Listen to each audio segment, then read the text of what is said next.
You should jump in, mate. Nick Vujicic was born with no legs and no arms. I'm going out on a limb. What do you want? But he's sure got plenty of guts. This is scary right here, mate. This is where you gotta have guts. Or you're a bit crazy. 10. Nice, mate. Thank you very much. You're a generous judge. This 25-year-old Australian is climbing over every obstacle life puts in front of him, and he's doing it with style. You really can do anything, can't you? There's no harm in believing so. Everybody's going through something. You know, we're all going through something, just my pain is a bit more visible than yours or somebody else. When that clicked, it was like a light bulb when, you know, just flashed in my brain. I'm like, hey, now life I see as an opportunity. This circumstance, there's got to be something good. No arms, no legs. No worries, mate.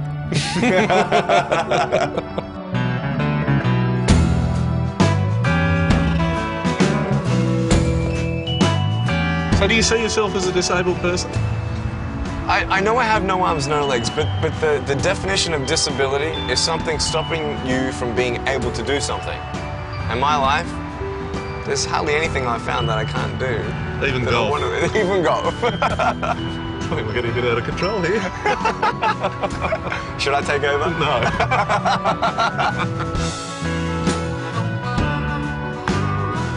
There you go. Nick is an inspiration, with a phenomenal passion for life that's intoxicating for everyone who meets him. Nice. Give me 5, man. I feel like I'm enjoying life and my life more than the average person out there. That I'm achieving more things than the average 25-year-old. It's great. I'm fulfilling my dreams, man.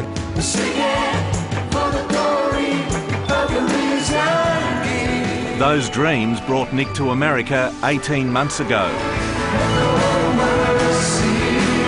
In a short time, he's become a smash hit as a preacher and motivational speaker. Welcome, Nick Vujicic.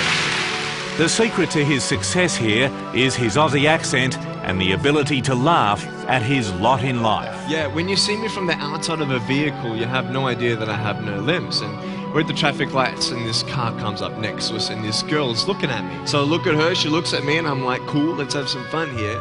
I grab the seatbelt in my mouth and I loosen it like this. And then in the car seat, I just did this.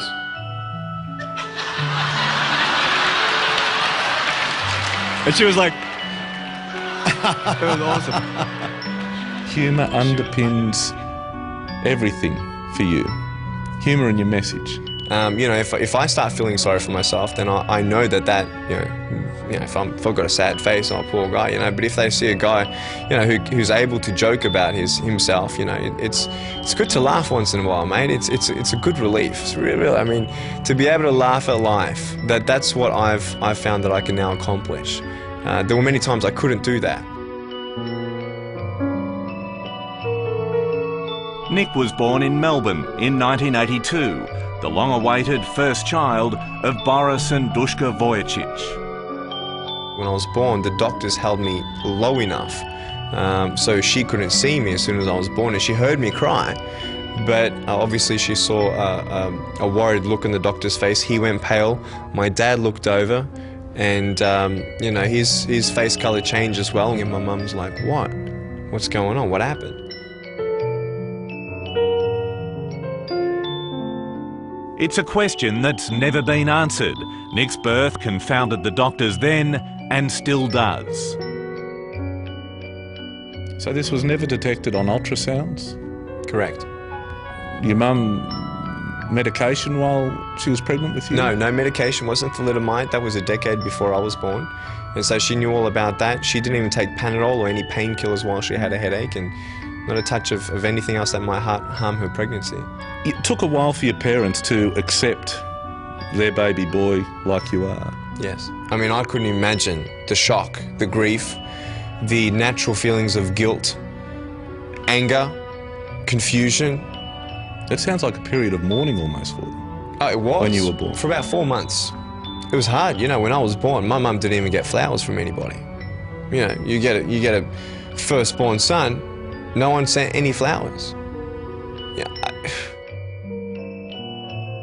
But despite his lack of limbs, Nick was a perfectly healthy baby, and with sheer will, he adapted to everyday life.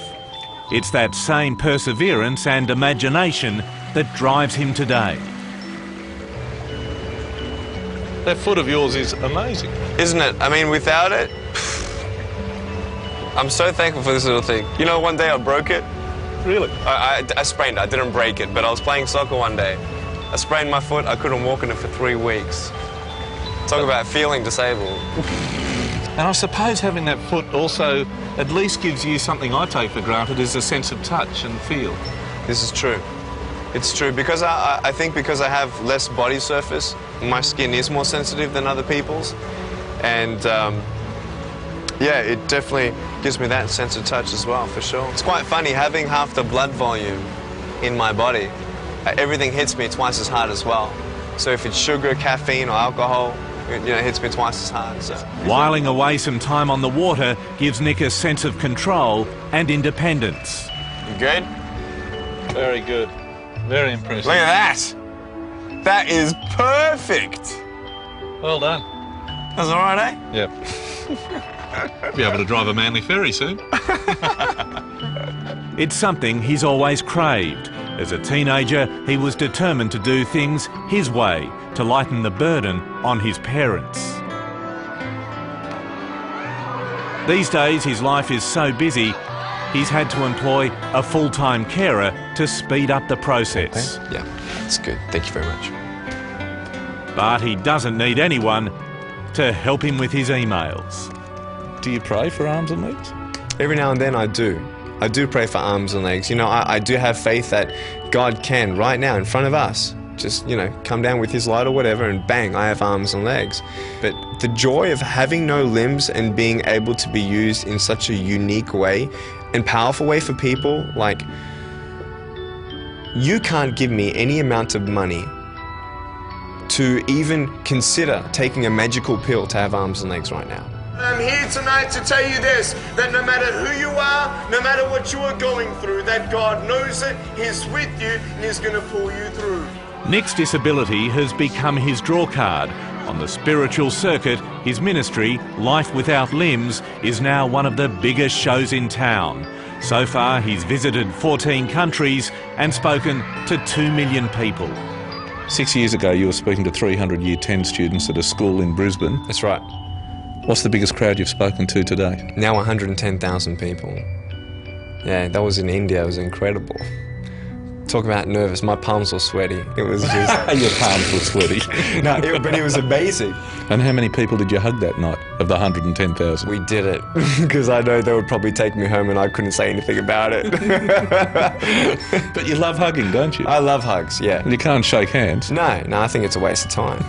I love hugs. I mean, I think it's a great icebreaker as well, and it's my way of physically connecting with people. Can I give you a hug? Hugs first. The day I joined Nick at a Los Angeles church, I witnessed the impact he has. Give me a hug. Love you. What are the people in this very, very long queue wanting to tell you, and what are they saying? Sometimes they actually open up and tell me the deepest of secrets of just they feel comfortable around me, and to share just what their brokenness is in their life. And what do the kids say to you? Oh, they love the jokes. They touch my little foot down here, and we give high fives and give me some skin sort of thing. But the kids, I love the humor, and they just it's a wow thing as well. But I think a lot of teenagers are deeply touched. It matters how you're going to finish. Are you going to finish strong? His appeal to teenagers caps a remarkable turnaround from his school years, a time where he was ridiculed and tormented and suicidal. There was one day I remember when I was 6 years old. I had a very, very hard day at school. And I just, hear their voices echoing in my mind, at night. And I got up out of my bed, I looked in the mirror and said, okay, Nick, I'm talking to myself. I'm saying, Nick, what do you have that is good, that no one can change, that no one can argue with? And I just wanted something. Just give me something to hold on to. There's got to be something good about me. And I looked myself in my eyes and I said, hey, you got some good-looking eyes. That you do. Thank you. So your eyes are your limbs in a way. When you look at evangelists, they talk like this, don't they? Do you use your eyes to talk? That's what they say about the eyes. The eyes are the windows to your soul. And when they see love resound in your eyes and they see that there's something different about you, not just your smile, but there's this joy in your eyes, this sparkle, this passion for living. It's contagious. And all of a sudden, people are jealous of a man without arms and legs. And that spins me out. When you first meet Nick, you can be forgiven for feeling a bit awkward. Jeez. How heavy are you? What? How heavy? 34. But it takes only a moment for him to embrace you and put you at ease. I love you, Peter. As for romance, well, he's dated a few girls, but at the moment, he's a single man.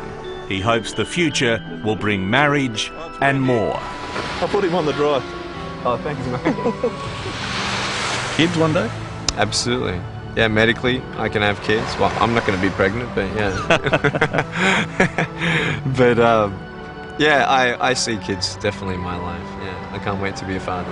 What do you look forward to most if you can be a dad, or when you become a dad? We're going to be able to hug and play, you know, but I think it's just going to be a crazy day, me walking my daughter down the aisle. Yeah, that's going to be so precious. So take me as you find me, all my fears and failures. When he was born, it was considered a disaster. Shock for the doctors, confusion and grief for his parents. Everything I believe in. But what Nick Vujicic has achieved so far in his life is truly inspirational. His story touched me, and he hopes to tell it to many, many more. Thank you. I want to reach the world. I really do. As many as possible. And I'll do this till the day I die, mate. I know it. Really? Yep. Yes. You want to speak to millions and millions and millions? Yes. Well, I love how you dream big. Why not, mate? That's the message. If a man without arms and legs is dreaming big, why can't we? Why can't we all?